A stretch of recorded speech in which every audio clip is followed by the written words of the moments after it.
Stafford looking, firing, touchdown! Calvin Johnson with his second touchdown catch of the game. Launching it for Wallace, and it's difficult to overthrow him unless it's in the Super Bowl. Welcome everyone again to another edition of the Fantasy Gridiron. My name is the Big AC Andy Chevalier here as always with Scotty Fortune. Scotty, we just ended week 3. There was a couple of injuries going on. A lot of players that we should be looking at, particularly wide receivers, after week 3 in the waiver pool. Definitely, AC. With Kenny Britt going down, a lot of people are in need of a wide receiver right now. Also, there's been Amendola that's gone down in the past. There's also been Crabtree's going down for some people. A lot of people right now, you're coming into bye weeks in a couple of weeks. So there's some definite wide receivers that we're going to talk about picking up. The first one is a guy that's filled in very, very nicely for Manningham, Victor Cruz. Now, if I had Manningham, I would pick up Cruz because who knows if Manningham's going to play every week. I'd be happy with having Cruz. If I don't have Manningham, I don't know if I would waste a waiver pick on him. Cruz did have 2 touchdowns and 110 yards, but he only had 3, receptions. So he makes me a little bit nervous. So he's a guy that is worth a pickup, but only if you have Manningham to use your waiver pick, unless you have a low waiver pick anyway, like towards the end of the order. There's another guy that we like, this rookie out of Baltimore that AC is going to talk to you about. Right, and if anyone watched week 3, the big name that stood out over everyone else, the text messages that I kept getting more and more and more is, who is Torrey Smith? Who is Torrey Smith? The Baltimore receiver replacing Lee Evans. I mean, this guy had the monster of all monster game. 5 catches, 153 yards. He got pay dirt 3 times. He just was a complete fantasy machine. And he seemed to spread the field well, which is what they were looking for Lee Evans to do. Now, there's a couple things about him, though, that I'm not excited about. First of all, Lee Evans is going to come back at some point, and when he does, that's obviously going to hurt Smith's value. Now, I'm not saying Smith will have no value after that. It seemed like he filled in very nicely. The thing that really worries me about him is he had to leave the game with a hamstring injury. So it's a little shaky picking up a guy that could be hurt. If your team's hurting on wide receivers, though, he's worth a flyer. Yeah, and like we were saying, I mean, he caught 5 passes for 153 yards. Victor Cruz caught 3 passes for 110 yards. I mean, yeah, and 2 touchdowns. Those stats sound like great fantasy stats, but you got to look at the catches. Now, touchdowns, I always say, are very fluky. One of Victor Cruz's touchdowns was complete, just missed coverage. It was a missed tackle that he took to the house. Tough to really look at that as a every week fantasy expectancy. These guys, yeah, they had great games. I don't know if you can really expect that because of the catches they're getting. Now, here's a guy that we're going to talk about that I think is worth the attention, and that's Nate Washington from Tennessee. He got 8 catches for 91 yards. And now that Kenny Britt is out for the season, a receiver that caught 17 catches already for 289 yards and 3 touchdowns, Nate Washington is now taking his spot. That's a player that you want to waste your waiver pick on. Oh, most definitely.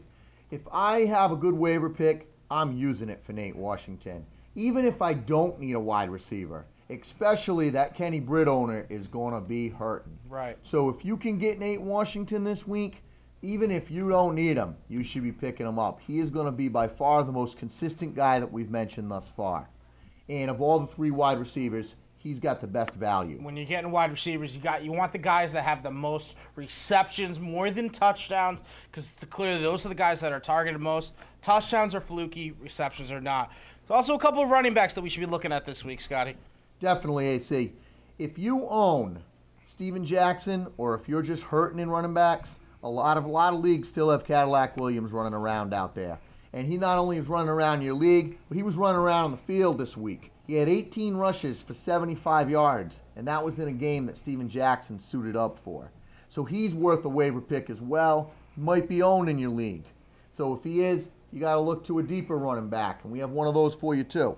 Right, we really think Alphonso Smith is going to be the guy to replace Beanie Wells. We really were kind of high on Chester Taylor going into the week. We really thought it was going to be his job. But Chester Taylor only had 8 carries for 20 yards compared to Alphonso Smith, 17 carries for 54 yards. Again, we're looking at the touches, the guy who's getting the most attention, the guy who's getting the most opportunity to get in that end zone and score those fantasy points. And it looks like it's Alphonso Smith instead of Chester Taylor.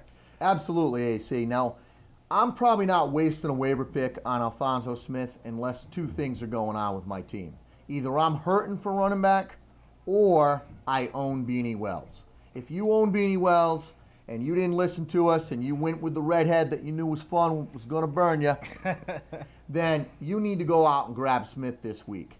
Or if you have a couple of running backs that are just really banged up, like you own Steven Jackson and Felix Jones, two running backs I really like, but guys that are banged up. Right. Alphonso Smith is a good, I hope he pans out for me type pick. A good risk-reward type guy that you know could turn out to be very, very big. Last but not least for our tight ends, Randy McMichael replacing Antonio Gates. We don't really know how long Antonio Gates is going to be out. That foot issue of his, really big question mark. I don't know how many games he's going to miss. Randy McMichael stepped in, 4 catches, 51 yards. Decent fantasy game. Absolutely, AC. Not only did he have a decent fantasy game, but really San Diego did not put up great numbers offensively this week. They're going to put up better numbers than that on an average week. A lot of Gates owners right now are going crazy. They don't know what to do. I personally am very worried about Gates right now. Mm-hmm. This is a foot injury from last year. It's already sprung up again in training camp this year. And I've heard news that it could be a tear in his foot. Oh. That's very, very scary. And McMichael's an adequate replacement. I mean, you're not getting Gates, but you're not getting anybody like Gates off the waiver wire. If I own Gates, you've got to pick up McMichael. And if you don't own Gates and you just have a really chumpy tight end, McMichael's not a bad guy to take a flyer on. Another thing you might want to do is check Malcolm Floyd's injury status. He was doubtful going into week 3. Check his status for week 4. If you're weekend tight end, Randy McMichael's there. You see that Malcolm Floyd's not playing. That's one less receiver for Phillip Rivers to throw to. Might be a good start from Randy McMichael. Another thing we wanted to add at the very end, Joseph Adai, we kind of were sold on Delone Carter, possibly taking that job. Doesn't seem to be the case. Against Pittsburgh, you know, I thought Adai was going to get absolutely pounded. And I was wrong. Quite honestly, I was wrong. Adai ended up going 17 carries, 86 yards, and a TD. I don't know what happened to Pittsburgh. I don't know why this happened, but it did. And quite possibly Adai saved his starting job. So if you own Adai, it's a good week to have him, not dump him. I think he could be okay for you. Am I saying he's going to be a top, 10, 15 running back? Absolutely not. Mm-hmm. But I'm saying that he's a decent flex position guy some weeks. I'm still worried about him, but again, he did okay. So another interesting fact is Pittsburgh's defense has led up now 2 out of the 3 weeks. Very good rushing stats. They've let up a lot. Whoever's running the ball against Pitt hasn't been getting shut down like in the past. So something you might want to think about in the future. Houston's facing Pittsburgh this week. What may be a bad matchup might not be anymore. Something just to think about. Before we wrap up the show, we want to mention 2 more things. We got an email last week. Someone on YouTube actually sent us an email asking us about if they should trade Ben Jarvis, Green Ellis, the law firm, and Kenny Britt for Arian Foster. At the time, I said no. I think if you're giving up Ben Jarvis and Kenny Britt, it's giving up a little bit too much, but obviously now that's not the case. I think that's good advice before week 3 games. Right. Now that Kenny Britt's out, obviously you can't really trade him. I think that before the week 3 games, Foster was a little bit risky. I think Britt was having a monstrosity year, so I think it was good advice at the time. But now that Britt's out, if you can make another package with Ben Jarvis, Green Ellis, and you can throw him in, another wide receiver and get Foster, I think you'd be doing all right. Again, a lot of question marks around Arian Foster, but what he brings to the table is better than any other fantasy back. So if you have the depth, he's definitely worth trading for. One other thing we want to add before we wrap up today's show, Michael Vick, the hand, not broken, only bruised. If you're out there looking for a quarterback and you have Vick, looks like he's going to be starting week 4. I would definitely say Vick is going to start week 4. He'll probably have that Q next to his name for part of the week. But he started this week coming off the concussion. He's definitely going to start with the bruised hand.